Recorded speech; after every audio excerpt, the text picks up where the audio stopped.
आप देख रहे हैं डार्क फाइल्स। तो चलिए बढ़ते हैं आज की इस कहानी की ओर। आज मैं करीब 5 सालों के बाद अपने गांव आया हूं, मगर मेरा गांव 5 सालों में बिल्कुल भी नहीं बदला।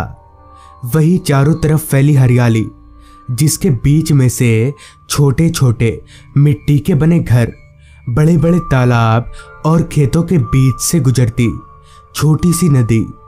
ये सब छोड़कर मुझे शहर में रहने का मन नहीं करता, मगर मैं कर भी क्या सकता हूँ। मेरी पढ़ाई के कारण मुझे शहर में ही रहना पड़ेगा।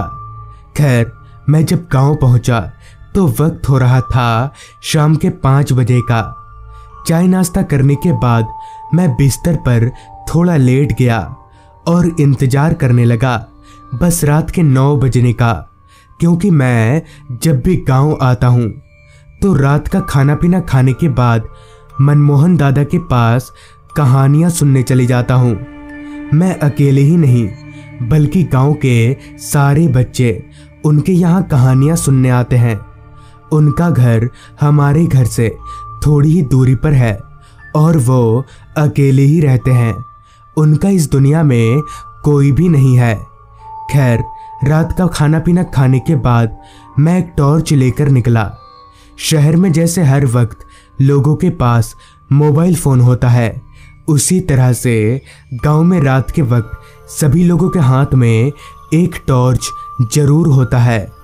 मैं जैसे ही घर से बाहर निकला तो मुझे कड़कड़ाती ठंड का अंदाजा हुआ। ठंड इतनी थी कि चल रही हल्की हवा भी मेरे शरीर पर करंट के जैसे लग रही थी। मैं चलते हुए मनमोहन दादा के घर की तरफ आगे बढ़ने लगा। मुझे रास्ते पर एक भी इंसान नजर नहीं आ रहा था। हो सकता है इतने ठंड के कारण कोई आदमी घर से बाहर ना निकला हो। चलते चलते मैं मनमोहन दादा के घर के पास पहुंचा और उनका दरवाज़ा खटखटाने लगा। 2-3 बार दरवाज़ा खटखटाने के बाद मनमोहन दादा ने दरवाज़ा खोला तो उनके घर में कोई भी बच्चा कहानी सुनने नहीं आया था। काफ़ी दिनों के बाद मुझे देखकर दादा काफ़ी खुश हुए और मुझे अंदर बैठने को कहा। किसी और बच्चे को ना देखकर मैंने दादाजी से कहा, दादा आज कोई कहानी सुनने नहीं आया? जिस पर दादा ने कहा, नहीं बेटा, आजकल कहाँ कोई आता है कहानी सुनने। दादा के मुंह से ये बात सुनकर मुझे थोड़ी हैरानी हुई कि भला एक वक्त ऐसा भी था जब यहाँ बच्चों की काफ़ी भीड़ जमती थी। खैर, मैंने दादा से कहा, दादा आज आप सिर्फ मुझे ही कहानी सुनाइए। इस पर दादा ने कहा, हाँ बेटा, आज तुम्हें ही अपने साथ घटी एक सच्ची घटना सुनाता हूँ। मनमोहन दादा के इतना बोलते ही मैं और भी ज़्यादा एक्साइटेड हो गया। आगे दादा ने बताना शुरू किया।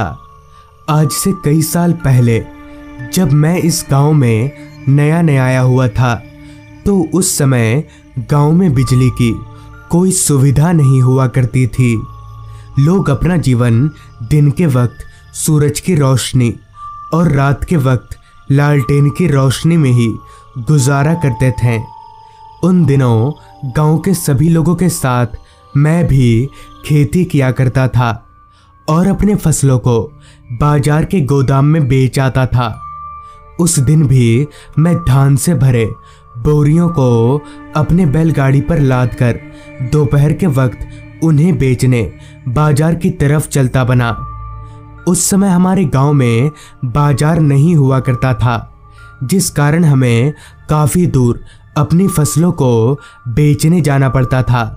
हर बार तो मैं शाम तक सारे फसलों को बेचकर घर वापस आ जाता था, मगर उस बार जब मैं बाजार के गोदाम पर पहुंचा तो वहां फसल बेचने के लिए लोगों की काफ़ी सारी भीड़ लगी हुई थी, जिस कारण मुझे फसल बेचते बेचते काफ़ी रात हो गई। खैर, मैं कर भी क्या सकता था, मुझे तो घर वापस आना ही था। मैंने लालटेन की रोशनी तेज की और उसे बैलगाड़ी में रखकर घर की तरफ आगे बढ़ने लगा। रास्ता पूरी तरह से अंधेरे में डूबा हुआ था। रास्ते के दोनों तरफ लंबे पेड़ और घने जंगलों के कारण रास्ते पर थोड़ी सी भी रोशनी पहुंच नहीं पा रही थी। सन्नाटा तो इस कदर छाया हुआ था कि मैं जंगलों से आ रही रात कीड़ों की आवाजें भी साफ तौर पर सुन पा रहा था। मेरे लालटेन की रोशनी उस घने अंधेरे का कुछ खास बिगाड़ नहीं पा रही थी। बस लालटेन से जो हल्की सी रोशनी आ रही थी उसी के सहारे मैं आगे बढ़ रहा था। अभी मैं आगे बढ़े जा ही रहा था कि तभी मुझे किसी के खांसने की आवाज सुनाई पड़ी। उस आवाज को सुनकर मैं एकदम से चौंक गया कि भला इतनी रात गए इस जंगल में कौन खांस रहा है। खैर मैं उस बात पर उतना ध्यान ना देकर आगे बढ़ने लगा। अभी मैं कुछ आगे बढ़ा ही था कि तभी मुझे दोबारा से किसी के खांसने की आवाज सुनाई पड़ी। इस बार मैं थोड़ा सहम गया और उस आवाज को ध्यान से सुनने लगा। मगर एक बात तो ये थी कि मैं जितना आगे बढ़ता जा रहा था तो मानो वो आवाज मेरे साथ साथ चल रही हो। तभी मुझे ऐसा लगा कि मेरे पीछे बैलगाड़ी में कोई बैठा हुआ है। मैंने जैसे ही अपनी निगाहें पीछे की ओर घुमाई तो मैं एकदम से हक्का बक्का रह गया और मेरे शरीर का सारा खून सूखने लगा। दरअसल ठीक मेरे पीछे बैलगाड़ी पर एक आदमी, एक औरत और एक छोटा सा बच्चा बैठे हुए थे, जिनकी शक्ल मौत से भी ज्यादा डरावनी थी। उन तीनों का चेहरा पूरी तरह से कटा हुआ था और उनकी आंखें लाल चमक रही थीं। मैं उन तीनों को देखकर ही समझ गया कि ये तीनों कोई इंसान नहीं बल्कि भूत हैं। और मैं ये भी समझ गया कि अब मैं एक बड़ी मुसीबत में फंस गया हूँ।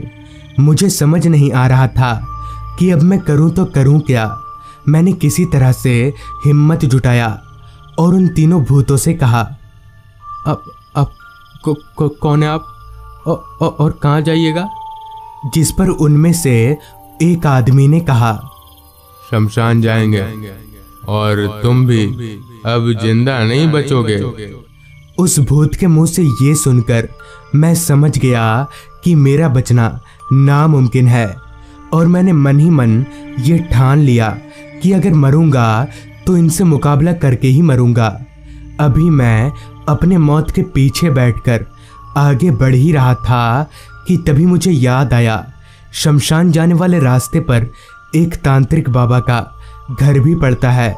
तो मैं वहां पहुंचकर बैलगाड़ी से कूदकर बाबा के पास भाग जाऊंगा और अगर इन्होंने मुझे बीच रास्ते पर ही मार दिया तो मैं क्या करूंगा? ये तो भूत हैं, इनका क्या भरोसा। खैर मैंने अपने आप को अपनी किस्मत के ऊपर छोड़ दिया और शमशान की तरफ आगे बढ़ने लगा। मैं बैलगाड़ी को रास्ते को उस तरफ ले आया जिस तरफ तांत्रिक बाबा का घर पड़ता था, ताकि मैं जल्दी बैलगाड़ी से कूदकर भाग सकूं। कुछ देर चलने के बाद मुझे कुछ ही दूरी पर तांत्रिक बाबा का घर दिखाई पड़ने लगा।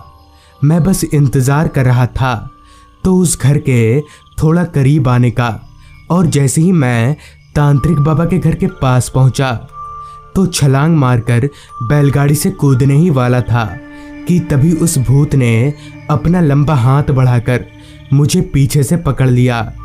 उस भूत के पकड़ते ही मैं जोर जोर से चिल्लाने लगा और मेरे चिल्लाने की आवाज़ सुनकर तांत्रिक बाबा बोले, कौन है कौन है? बोलकर बाबा घर से बाहर निकल आए और उन्हें आता हुआ देख सारे भूत हवा में धुआं हो गए। तो इस तरह से उस रात मेरी जान बच गई। मनमोहन दादा की पूरी आप बीती सुनने के बाद मैंने उनसे कहा, अच्छा दादा, अब मैं कल आऊँगा। जिस पर दादा ने मुस्कुराकर कहा, तुम कल नहीं आओगे? इस पर मैंने कहा, आऊँगा, ज़रूर आऊँगा, क्यों नहीं आऊँगा। ये बोलकर मैं घर चलाया। घर पहुंचकर मैंने देखा कि चाचा मुझे ढूंढ रहे हैं। मैंने जब पूरी बात चाचा को बताई तो चाचा एकदम से सहम गए और बोले, क्या बोल रहा है तू?